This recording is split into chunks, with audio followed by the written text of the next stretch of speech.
Ана тілін ұмытқан адам өз халқының өткеннен де, болашағынан да қол үзеді.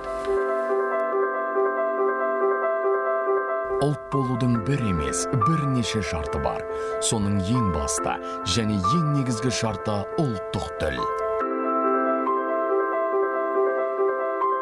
Тіл тазалығы үшін күрес, ешқашан толастамайтын, мәңгілік күрес.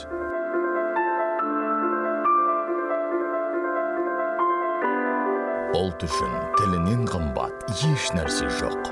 Ұлттық руханиятымыздың өзегі тіл. Кімде-кім ана тілін, әдебиетін сыйламаса, бағаламаса, оны сауатты, мәдениетті адам деп санауға болмайды.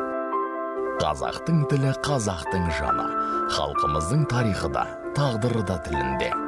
Қазақстан Республикасының президенті Қасым-Жомарт Кемелұлы Тоқаев.